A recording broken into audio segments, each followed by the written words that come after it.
What? Huh. Oh, I think you're in the wrong spot. What?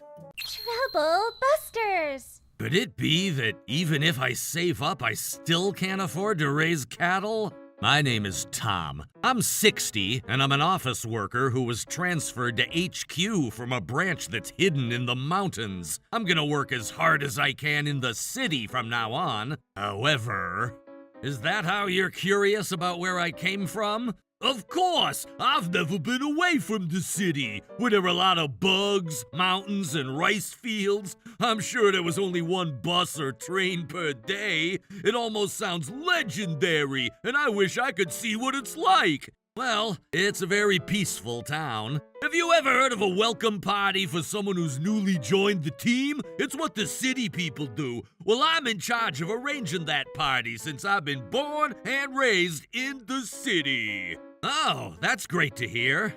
I got lost, but I managed to get here somehow.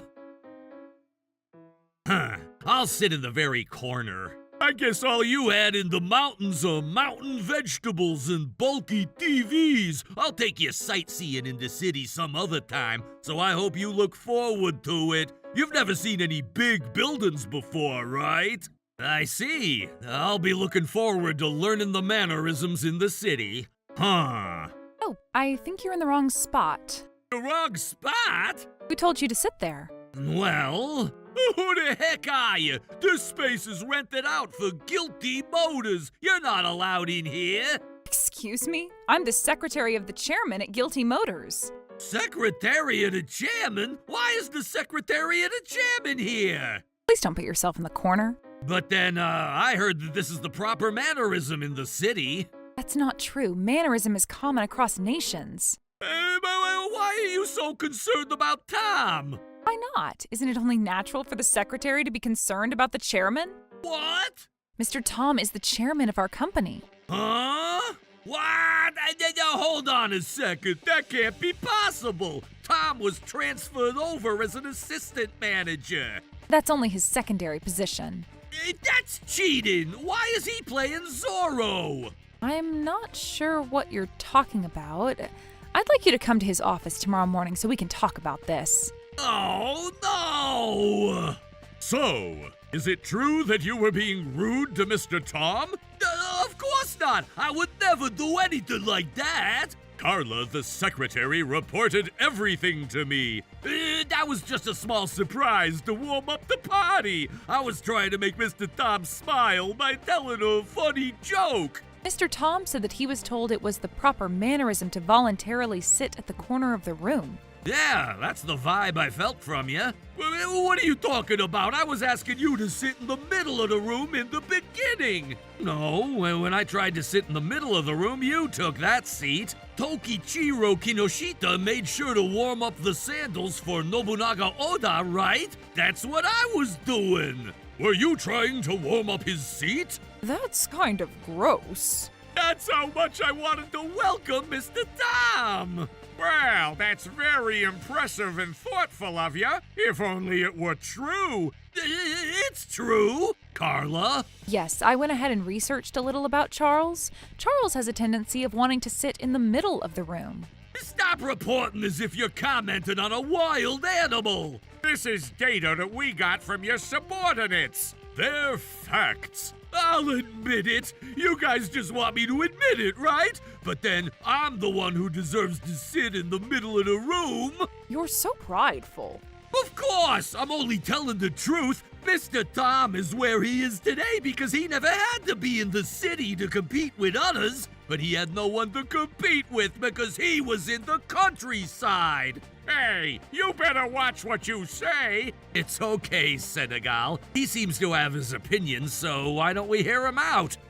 As long as you say so, sir. I admire your openness to hear others' opinions. You were able to become the chairman, not because you were talented with what you do, but it was because you were in the branch that's hidden in the mountains. Make sure you get that right. You're making it sound as if you were in a similar work environment as Mr. Tom. You could have been able to easily become a chairman. Let me make it clear. Yes, that's right. You're so confident. In that case, why don't we put you in the same environment as where I came from to see how you do? That's gonna be too easy for me. I'll be accomplishing a lot. So what happens in that case? We'll promise that we'll promote you. That's not enough. I'm about to accomplish more than you, and I'm placed in the same environment as you. I should at least be guaranteed to be your successor. You better cut this out. You're not nearly going to. Well, then I can make that promise. Yay! Are you sure about this, sir? Sure, I'm not taking back my words. Make sure you remember what you promised. Are you sure about this, sir? You shouldn't promise someone like him to be the successor for your position. If Charles ends up becoming the chairman of this company, we don't even know if our business is going to last. I'm on such a strong momentum. At this rate, I might end up becoming the chairman in a matter of a few weeks after I'm transferred. I was panicking at first, but I turned trouble into an opportunity. My name is Charles, and I'm gonna be in charge of the factory. I'm from the HQ in the city, and I know everything. Don't hesitate to ask me questions if there's anything you're unsure about. Mr. Charles? What? That paint's all peeled off and looking real ugly, but you're just sitting around doing nothing. Folks gonna holler at you if you don't fix it soon. So will you help? What? What exactly do you want me to help you with? I said paint. I ain't got no clue what I'm supposed to do, so you gonna help me out, will ya? Okay. I have no idea what he's trying to tell me. I'll just pretend that I didn't hear him. Don't go acting like you don't know nothing, all right? Okay. What the heck is he saying? I don't know what anyone's saying. I need to be able to speak with them. It's a weekday, sure, but reckon we don't gotta keep quiet or nothing. That's real nice, ain't it? Yeah, sure. I still don't understand what they're saying. But anyway, isn't the business too slow here? And why is that? We used to get a lot of customers even on weekdays.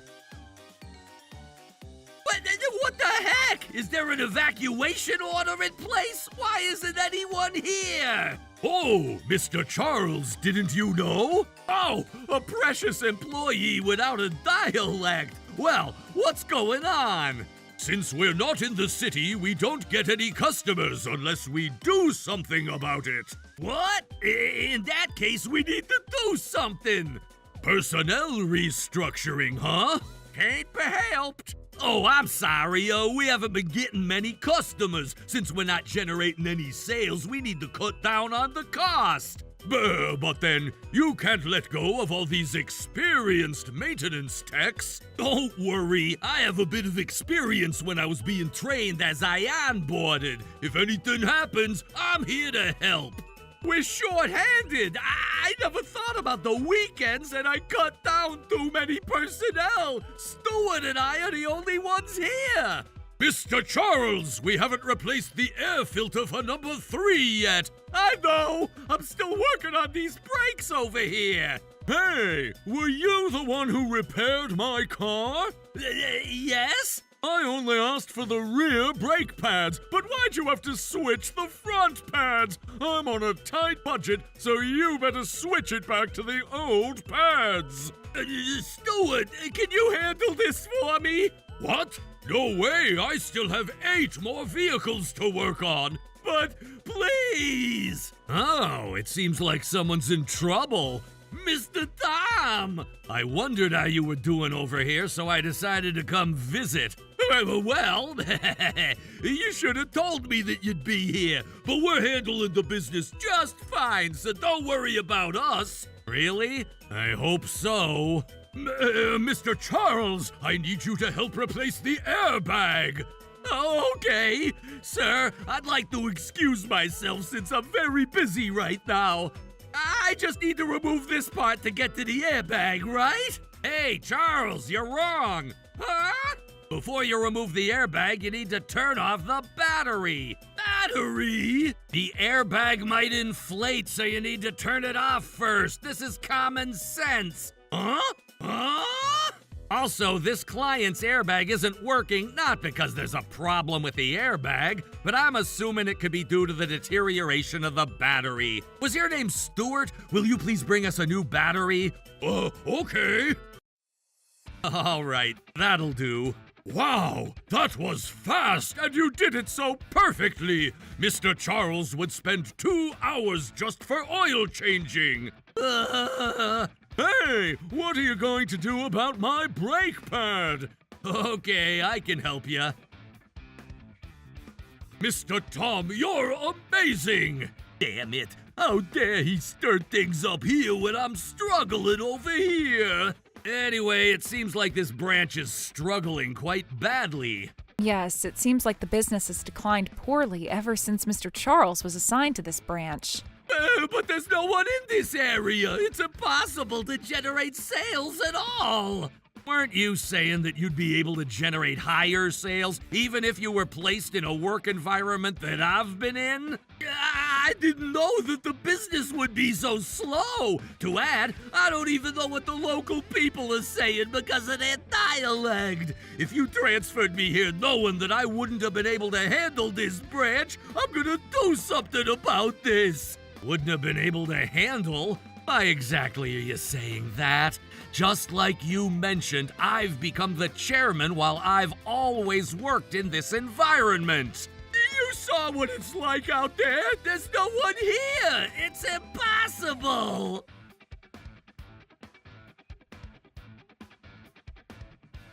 What? See, it wasn't impossible. Mr. Tom, impressive. You pretty much stole the credit from me. What? If only I had come up with the same method to drive sales, I would have gotten all the credit.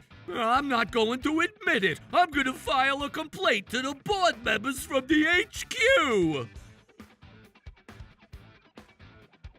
So, you're saying that you would have done well if only Mr. Tom hadn't come visited you there. Is that what you're saying? That's right. He suddenly showed up just to stir things up, so it threw me off and I couldn't handle my job. And I ended up getting a lot of cancellations for our appointments. We ended up losing sales. How are you going to be responsible for this? My promotion was at stake. Are you not willing to apologize for the very last time? Very last time? What are you talking about? I didn't do anything to owe you an apology. Stuart, you can come in now. I'm coming in. Stuart, why are you here? I called him over. Why did you ask him to be here? Stuart talked to me before I left your branch the other day. He had a lot to say about what you've done. What has he done? Stuart, please go ahead and tell us all that you had to say about Mr. Charles.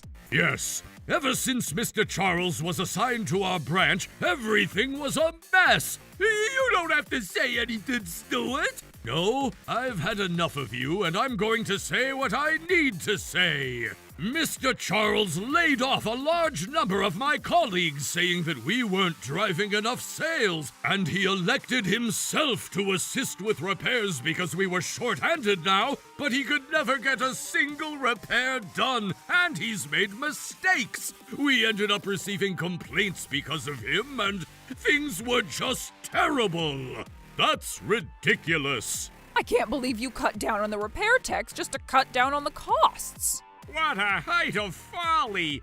I thought everything would be okay if I handled those tasks. Everything would be okay?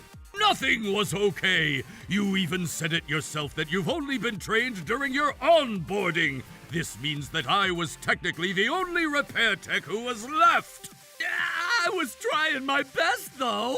And after trying your best, you ended up with a misdemeanor. I had no misdemeanor! Stuart is lying to all of you! We've already done our research regarding your unlawful repair. What? According to Stuart, you've been deliberately causing mechanical failure. That can't be possible! I'm not letting you give any excuses. I've been a repair tech for a long time, and I've seen it with my own 2 eyes. I won't go into too many details since there are so many, but we've been receiving complaints filed by the clients to the HQ as well. What did he do, for example? He would hammer in a nail into the wheel. Oh my goodness! How dare you do that to our customer's car? That is absolutely unforgivable!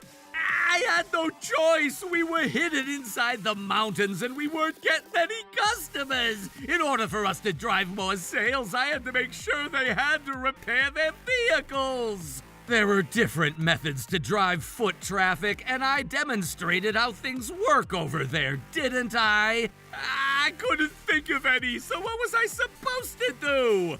You declared to all of us that you'd be able to accomplish more than Mr. Tom if you were to be placed in the same environment as where he came from.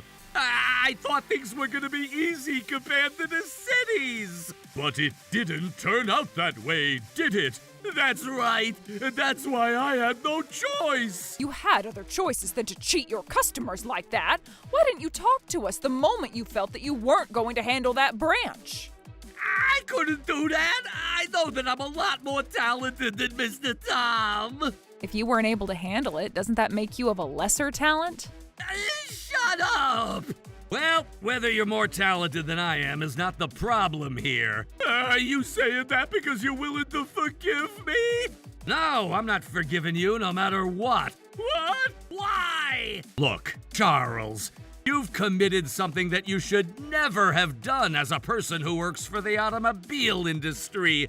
Our company will be taking a huge loss, but we'll go ahead and speak with the press to publicly apologize for this matter. Of course, Charles, you're going to be there with us. I'm not gonna do that. This wasn't my fault. This was all your fault, Mr. Tom. Why are you trying to blame me? I know that I'm right. You knew that I've never been away from this city, and you never told me how I was supposed to drive sales inside the mountains. What? To add, I was born and raised in the city. The mountains weren't where I was meant to be. But you didn't even care to think about that. This is all your fault. I see. Besides, this is all happening because you didn't tell me that you were the chairman to begin with. If only you had chosen to sit in the middle of that venue, I wouldn't have had to go through any of this. Mr. Tom decided to let you sit in the middle of the room because he was reading the room at that time.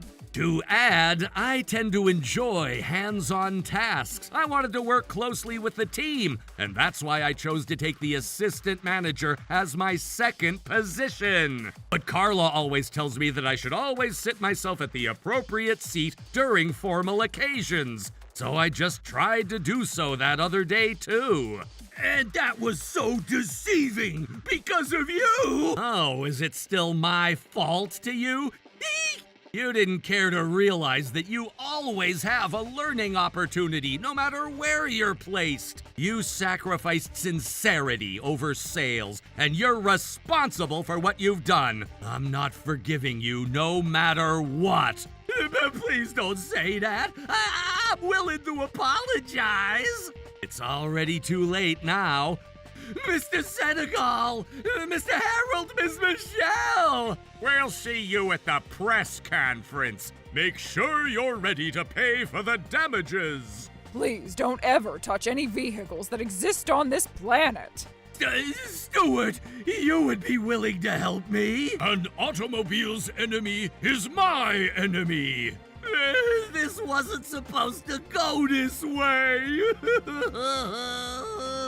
Charles was crying like a baby during the press conference that he was practically forced to join, but neither the media nor the public forgave what he had done. He resigned from the company after being found liable for the damages. Since this turned out to be a huge incident, his wife ended up breaking up with him as well. He tried to look for a new job within the automobile industry, but faced challenges for obvious reasons. He currently works for a chicken farm in the countryside.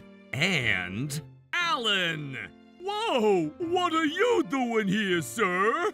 Wanna go to the casino with me? I've been going on my own because I don't have any casino friends. Sir, you're not allowed to corrupt a good citizen like that. Trouble Busters.